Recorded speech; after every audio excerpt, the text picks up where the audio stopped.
এই বর্তমান ক্ষমতাসীন দলের লোকদেরকে বেশি দেখা যাচ্ছে মাদক বিষয়। আসলে আমরা যে মাদক বিরোধী গত একটা মাস যাবত আমরা বিভিন্ন জায়গায় দেখছি মাদক বিরোধী প্রোগ্রামগুলো। আসলে দাদার সাথে আমিও একমত, সেখানে এমন এমন লোকদের আমরা দেখতে পাচ্ছি তারা আসলে তাদের বিরুদ্ধে আগে ব্যবস্থা নেওয়া দরকার, এরকম মানুষদেরকে। এখন তারাই যদি মাদক বিরোধী র্যালি করে, তারাই যদি মাদক বিরোধী বিভিন্ন প্রোগ্রামে ফেসবুক, ইনস্টাগ্রাম, বিভিন্ন মেসেঞ্জার তাদের আসে, তাহলে সেটা অত্যন্ত দুঃখজনক। আর আমি আজকে আরেকটা কথা স্যারের অবগতির জন্য বলছি, সেখানে আমাদের এই বর্তমান ক্ষমতাসীন দলের লোকদেরকে বেশি দেখা যাচ্ছে।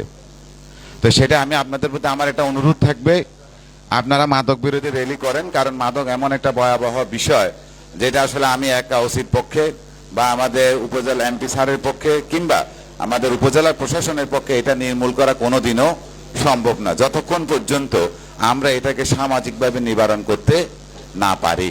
কারণ দেখেন, মাদক কারা খায়? আপনার সন্তান, আমার সন্তান, আমার ভাই বোন, এরাই তো কিন্তু মাদক সেবনকারী কিংবা বিক্রয়কারী। আমি যদি ছোট্ট একটু বলি, গত মাসে 2 মাসে আমি প্রায় 65 জন মাদক ব্যবসায়ীকে বিজ্ঞ আদালতে সোপর্দ করছি স্যার, 65 জন। কিন্তু দেখা যাচ্ছে এখন ইতিমধ্যে 5-7 জন জেলখানা আছে কিনা সন্দেহ আছে। তারা আবার ফিরে আসতেছে, ফিরে এসে আবার একই কাজ তারা করতেছে। তো তাদেরকে আমরা কিভাবে নিবারণ করব? তা আমি ধরবো, পাঠাবো, আসবে, এভাবে তো হবে না। তাহলে আমাদেরকে কি করতে হবে? আমাদের মাঝে আমাদেরকে সামাজিকভাবে সেটা প্রতিরোধ করতে হবে। কিন্তু সেই প্রতিরোধ করতে গিয়ে আমরা বিভিন্ন জায়গায় দেখতেছি, আমরা পরবর্তী কোনো নিজের স্বার্থ হাসিলের জন্য কিংবা পূর্ববর্তী কোনো শত্রুতা উদ্ধারের জন্য আমরা কিছু কিছু জায়গা আইনকে নিজের হাতে তুলে নিচ্ছি। এটা কোনোভাবেই করা যাবে না। মাদক একটা সামাজিক ব্যাধি, এই ব্যাধিকে নির্মূল করতে গিয়ে আমরা বা আপনারা অন্যরা যারা কাজ করতেছেন মাদক নির্মূলের জন্য, কোনো অপরাধ সেখানে করা যাবে না, আইন নিজের হাতে তুলে নেওয়া যাবে না। আমি আপনাদের কাছে অনুরোধ করব, মাদকের যেখানে যখন যে তথ্য আপনাদের কাছে থাকবে তাৎক্ষণিকভাবে আমাকে জানাবেন, আমাকে শুধু সময় দিবেন। আপনার এই ঘটনাস্থলে উপস্থিত হতে যতক্ষণ সময় লাগে আমাকে বুঝতে হবে আপনাদেরকে।